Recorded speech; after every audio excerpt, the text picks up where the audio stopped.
हमने देखा था समतांश और उसकी विशेषता देखे थे। आज हम देखेंगे पूर्वाधिकारांश और उसकी विशेषता।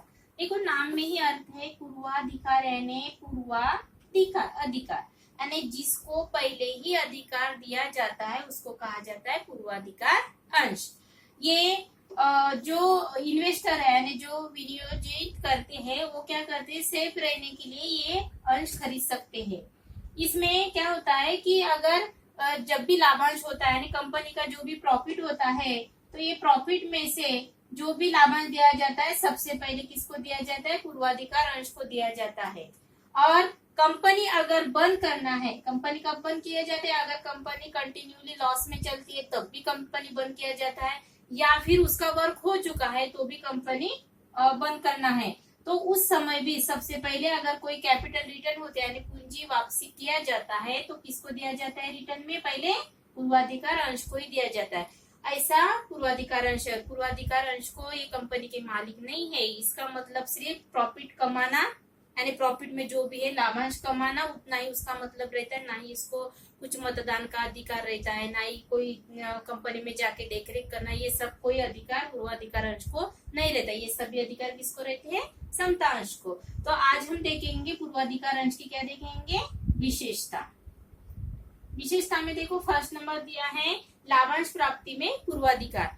पूर्वाधिकार अंश को जो भी प्रॉफिट कंपनी की होता है उसको लाभांश सबसे पहले देने का अधिकार किसको है, पूर्वाधिकार अंश को है। समतांशधारी को सबसे लास्ट में दिया जाता है। जो भी प्रॉफिट होता है उसमें फंड निकालने पड़ते हैं और सबसे पहले कोई खर्च होता है तो किसको दिया जाता है, ये पूर्वाधिकार अंश को। तो सबसे पहले लाभांश किसको दिया जाता है, पूर्वाधिकार अंश को।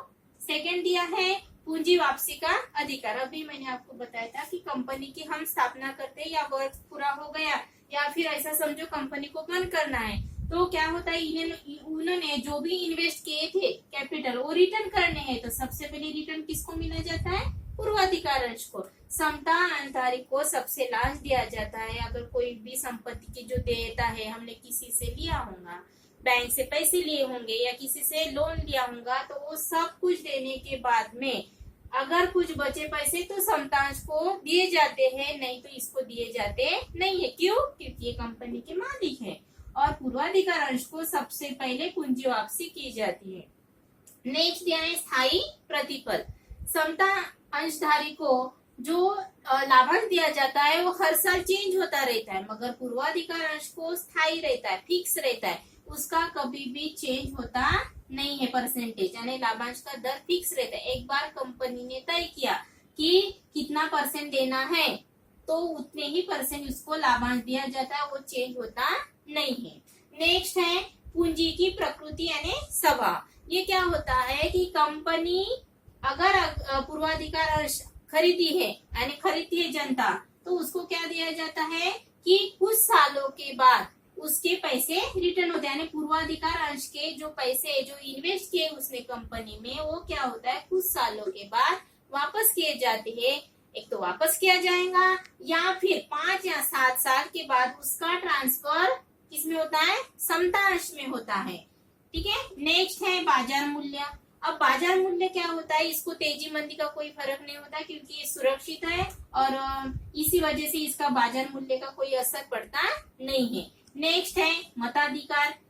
पूर्वाधिकार अंश को मताधिकार का अधिकार नहीं है यानी वो वोटिंग कर सकते नहीं है, मगर उनसे रिलेटेड कंपनी से यानी पूर्वाधिकार अंश से रिलेटेड अगर कुछ समस्या है तो ही वो मतदान कर सकते हैं, नहीं तो उनको वोटिंग का पावर रहता नहीं है। ऐसा समझ लो कंटिन्यूली 2-3 साल हो गए उनको लाभांश अच्छे से मिल नहीं रहा तो मीटिंग ले सकते हैं, या फिर कुछ प्रॉब्लम हो सकती है तो, क्योंकि देखो पूर्वाधिकार अंश ने भी उस कंपनी में इन्वेस्ट किए हैं पैसे, अब इनके वजह से ही कंपनी चल रही है तो जाहिर सी बात है अगर कंपनी हर साल प्रॉफिट कमा रही है तो पूर्वाधिकार अंश को भी ऐसा लगता है कि हमें भी थोड़ा सा बेनिफिट होना चाहिए, तब वो अपनी मीटिंग बुला के उसमें वोटिंग वगैरह कर सकते हैं, मगर ऐसा कुछ उसमें ये नहीं रहता है। नेक्स्ट नंबर है 7 जोखिम है।